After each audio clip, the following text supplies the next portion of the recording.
Welcome to this demonstration of Blueprint Migrate, where we'll migrate UiPath to Microsoft Power Automate Desktop. Traditionally, when a company wanted to switch RPA vendors, they had to manually rewrite all of their automations. It's basically the same as when they were first written, except instead of working from a PDD, you're working from an example bot. But in both cases, you're writing all of the code. Blueprint lets you do an automated RPA migration. In this case, you start with most of the new code already written. That's your starting point. The developer now finishes the rest of the code and tests it. A Blueprint automated migration typically reduces between 60 to 75% of the overall work. For this demonstration, I have 5 fairly large automations. We've already analyzed them using Blueprint's Migration Analysis and Planning product, or MAP. I encourage you to go watch the video demonstration for that product. In this demo, we're going to focus on one of the 5 automations, the one called Automated HSI, which would be considered a large and complex automation. From our MAP analysis, Blueprint converts 98.5% of the code. This is a typical conversion rate for Blueprint. The remaining work for the developer will be to fix compiler errors in 26 of the actions, complete 145 to-do items.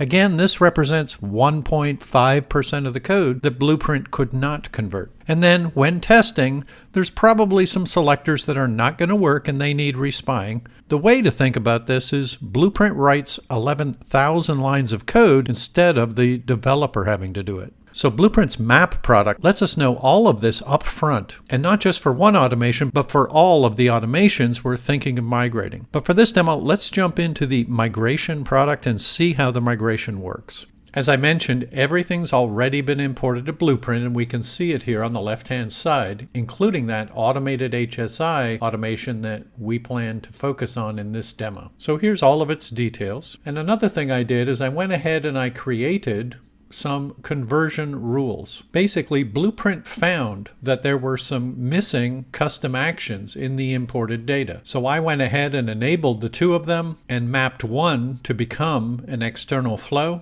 and mapped the other to become a VB script, which I provided in the cell to the right.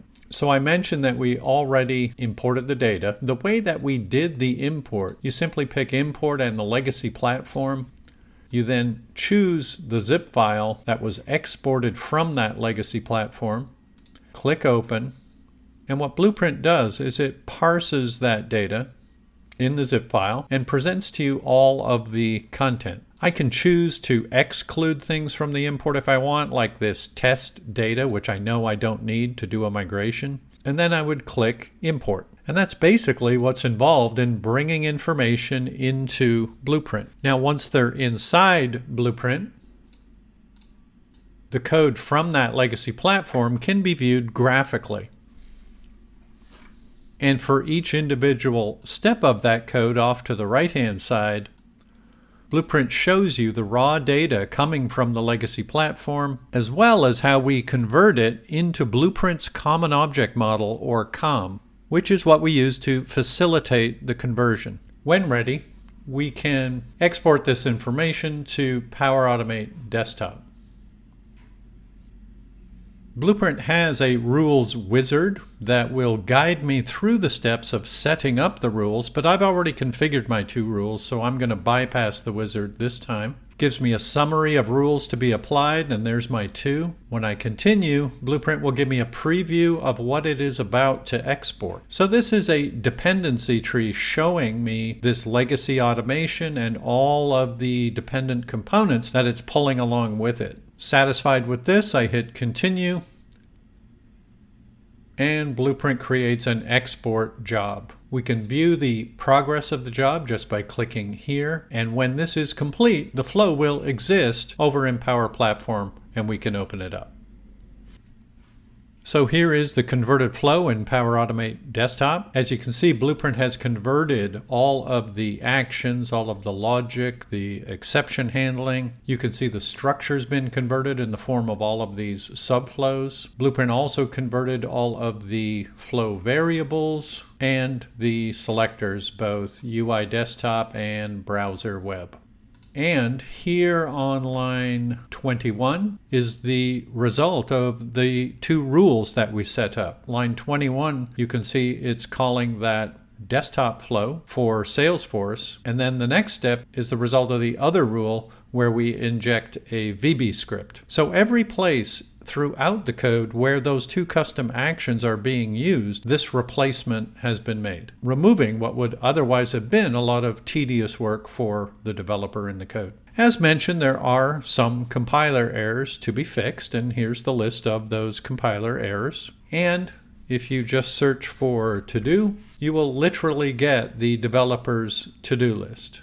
Now, when you are fixing code, Blueprint injects an assortment of guidance information. There's lots of guidance in these to-dos, certainly, but also if you look for SRC comments, this is where Blueprint provides, in certain cases, the literal action from the legacy platform as reference. Blueprint also puts in what we call info comments to provide additional guidance information to help the developer finish off the code. So for example, this one here, if I go take a look, this is an example where Blueprint even provides a link to a help article that provides even more guidance for that particular issue to be solved. So fixing 31 compiler errors, 145 to-dos, and respying some percentage of those selectors instead of having to write 11,000 lines of code. That's the value that Blueprint provides. These are the features that we showed you today, organized by category, but there's a lot more in the Migrate product, so I encourage you to see our other videos or reach out for more information at info@blueprintsys.com. Thank you for watching.